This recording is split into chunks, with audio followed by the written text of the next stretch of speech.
Thanks for tuning in to the Urban Scope podcast. Back with more NWA analysis. So last night, the Mercury and the Lynx played game one of the semifinals, and it was definitely a great matchup to watch. The playoffs are definitely heating up at the right time. We have, you know, the Mercury and the Lynx going at it, and then we also have the Fever and the Aces, which I'll just be covering the Lynx on this matchup. And the last night matchup was a great matchup, and it was competitive until that fourth quarter, and it just shows you what the Minnesota Lynx are capable of and how deceptive they are. You can think you're close and then not be close at all. But I think the veteran leadership and experience from the Minnesota Lynx took over last night, especially after that third quarter. It was tied up even after three quarters, and then Minnesota Lynx just went away with it because I think they just have too much firepower and they're just too experienced for any team that's even left in the playoffs, and that's including the Aces, unfortunately. But that's just how good Minnesota is. And prior to this matchup, my question was, can the Phoenix Mercury keep up to the scoring of Minnesota or be able to score enough points themselves or stop them from scoring? Because that's the dual threat that Minnesota has. Not only can they shut you down, but they can score and you can't shut them down. So that's the epitome of an elite team or a duality of a team that they have in their ability. Because the only way that the Mercury was going to win this game is if they can create the fast breaks and get the easy points. Because in a half court setting, we know Minnesota is not going to be, you're not going to be able to score like that.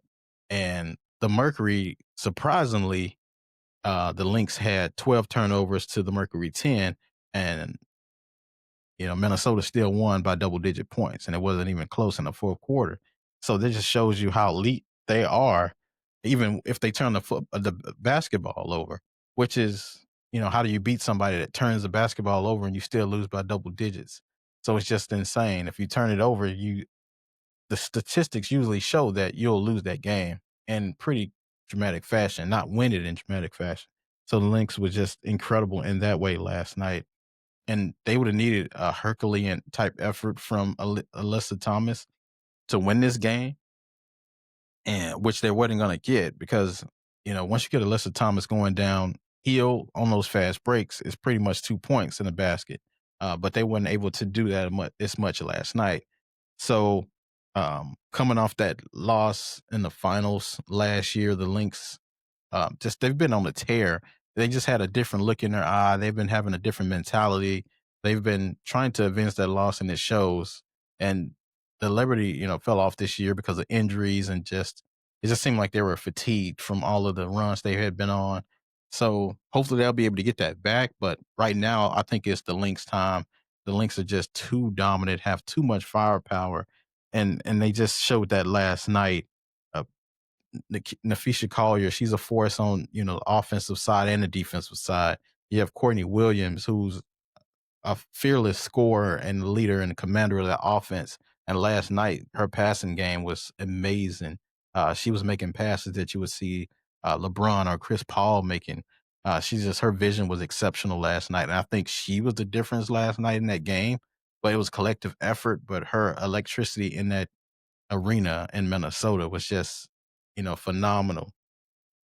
Then you have Kayla McBride with her 3-point shooting. She didn't shoot particularly well last night. I think she was like 6 of 21, but she did have 21 points. But it just shows you, she, even though she doesn't shoot well, she can still get the points because her 3-point ability is just amazing. And she's going to miss shots because she's a long range shooter, but all of the shots are going to look good. She didn't really take bad shots last night. Then, of course, Atlanta Smith, her defense, she's co-defensive player of the year. Congratulations to her for that.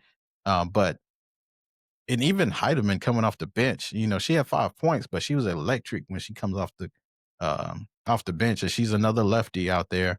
So her game is a little bit different. It's a little bit difficult to defend because most people are used to defending the right hand shooters, and she comes with the lefty, and it's a little bit different. But she has a great dribbling ability, and she can get out in the fast break and do all these things. And she's a smaller player, so she's very quick as well. So it's very difficult to defend, and they're doing all of this with the loss of Dejanay Carrington. Hopefully she gets back next year. I think she's out for the rest of the playoffs, but they're just so elite and have so many pieces. How do you stop that as a coach?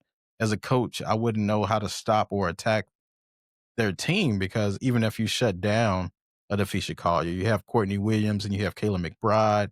Atlanta Smith can give you a little something every now and then, and you have the bench coming off what they have.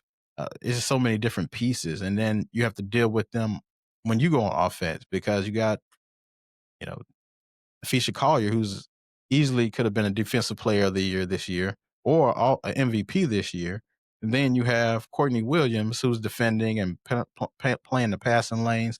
So there's so much that you have to deal with. How do you stop it? I don't think you really can. The Lynx, were outnumbered by the Liberty last year because of all the scoring they have, the energy from Madison Square Garden. I think there was a lot of factors, but they were very close, very competitive series. It's not like they got blown out. So, um, but yeah, it's Mercury's going to need to do a lot to come back in this series, and not to place blame, but I think Dewana Bonner, she played 25 minutes last night, didn't register a single point. Now, she did give them 9 rebounds and 2 assists, but they're going to need some scoring because to break the spirit of the Lynx, you're going to have to be able to score points at a high clip. And I don't think scoring in the 60s is going to get it. You're going to have to probably score in the 90s, which is going to be very difficult for this Mercury team to do because they don't have a lot of scores. Alyssa Thomas, a great basketball player, but she's rebounding and assists. She can give you 10 points, but she's not really a scorer, especially with those 2 torn labrums. It's difficult for her to get a shot off. She's shooting from weird angles and things.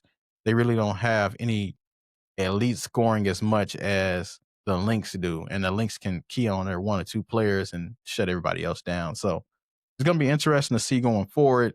Now, game 2 is tomorrow, Tuesday night for both teams. So we'll see what happens after that. But I'm looking forward to the rest of this matchup and to the finals as well to put a cap on the end of this season and then go on to next season with the new pieces that will be added to all the teams. But tell me what your thoughts about the game last night between the Mercury and the Lynx. And until next time, I'll see you next time.